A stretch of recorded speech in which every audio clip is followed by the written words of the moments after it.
नमस्कार दोस्तों, welcome to GK fast vision. इस वीडियो में हम बात करेंगे महत्वपूर्ण जीके के सवाल जो बहुत सारे कॉम्पिटिटिव एग्जाम्स में बार बार पूछे जाते हैं। तो चलिए हम शुरू करते हैं पहले सवाल से। यहाँ पर पहला सवाल है, मानव शरीर में फीमर हड्डियाँ किसे कहा जाता है?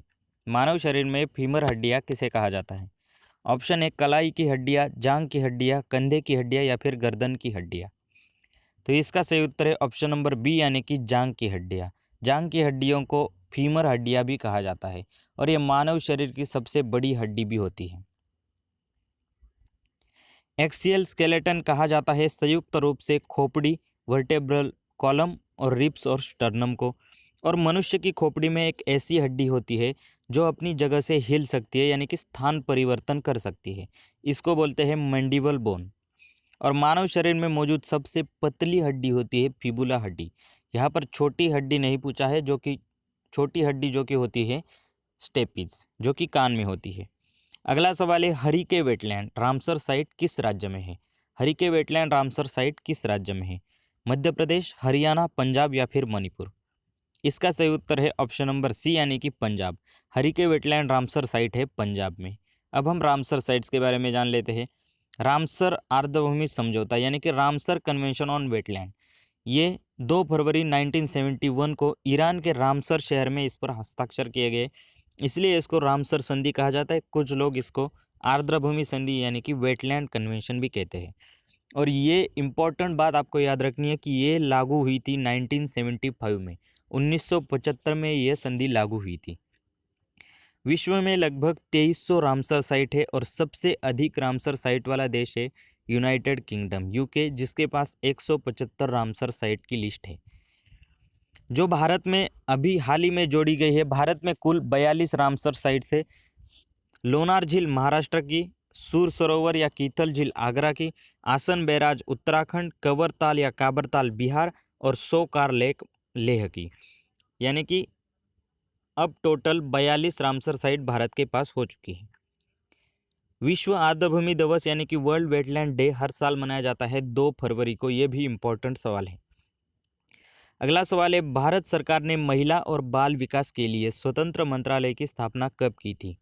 भारत सरकार ने महिला और बाल विकास के लिए स्वतंत्र मंत्रालय की स्थापना कब की थी?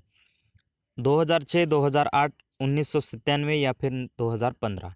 इसका सही उत्तर है 2006। 2006 में भारत सरकार ने महिला एवं बाल विकास के लिए एक स्वतंत्र मंत्रालय की स्थापना की थी। अगला सवाल है, कंप्यूटर के आईपीओ चक्र में ओ का अर्थ क्या है? कंप्यूटर के आईपीओ चक्र में ओ का अर्थ क्या है?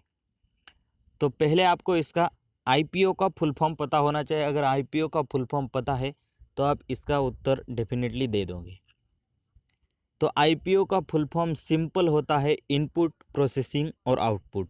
तो इससे इस सवाल का सही उत्तर हो जाएगा ऑप्शन नंबर सी यानी कि आउटपुट।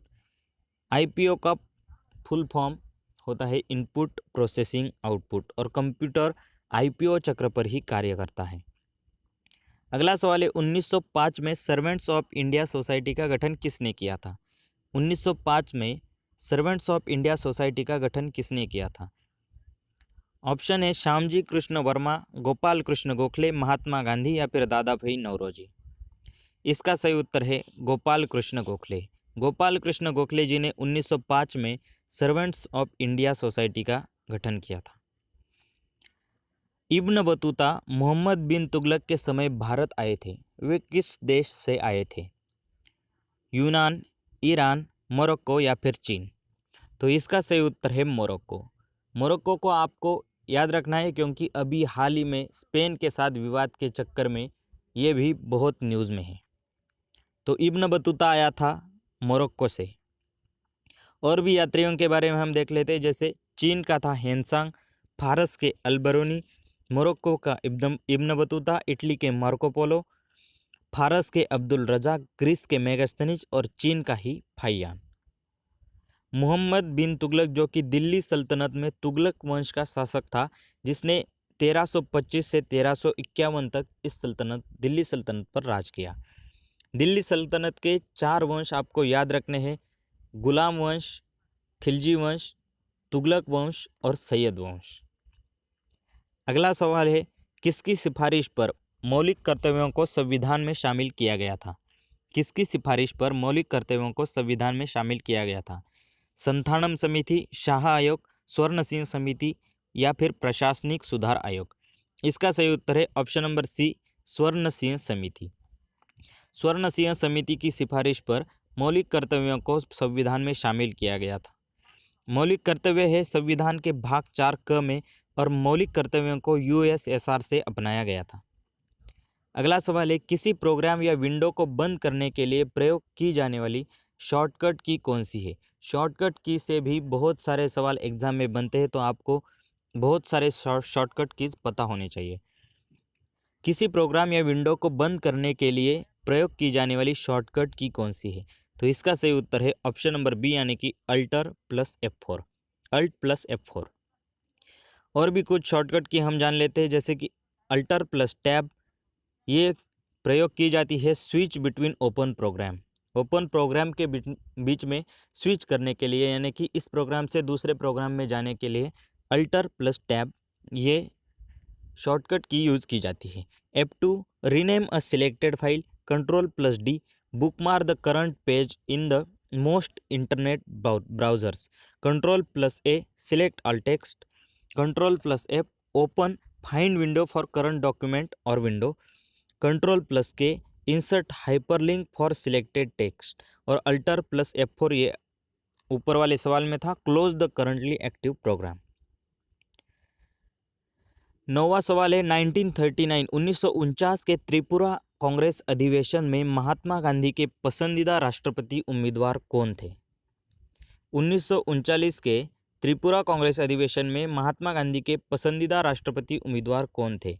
तो ऑप्शन है आपके सामने, सुभाष चंद्र बोस, पट्टाभी सितारमैया, मौलाना अबुल कलाम आज़ाद या फिर जवाहरलाल नेहरू। इसका सही उत्तर है ऑप्शन नंबर बी, यानी कि पट्टाभी सितारमैया। सुभाष चंद्र बोस ने कांग्रेस के अध्यक्ष पद के चुनाव में पट्टाभी सितारमैया को हरा दिया था और रमैया गांधी जी के उम्मीदवार थे। इसलिए बोस की जीत पर गांधी ने कहा था कि सितारमैया की हार मतलब मेरी हार है। अगला सवाल है और ये लास्ट सवाल है, एनपीए यानी कि नॉन परफॉर्मिंग असेट्स का मतलब क्या है? एनपीए नॉन परफॉर्मिंग असेट्स का मतलब क्या है? सरकारी इमारतें, भवन और भूमि, निर्धारित समय में न चुकाया हुआ ऋण या फिर नकद। इसका सही उत्तर है निर्धारित समय में न चुकाया हुआ ऋण। इसे कहते हैं एनपीए यानी कि नॉन परफॉर्मिंग असेट्स। इसी के साथ ही वीडियो को करते हैं समाप्त। अगर आपको वीडियो अच्छी लगी तो वीडियो को लाइक करिए, चैनल को सब्सक्राइब करिए। धन्यवाद।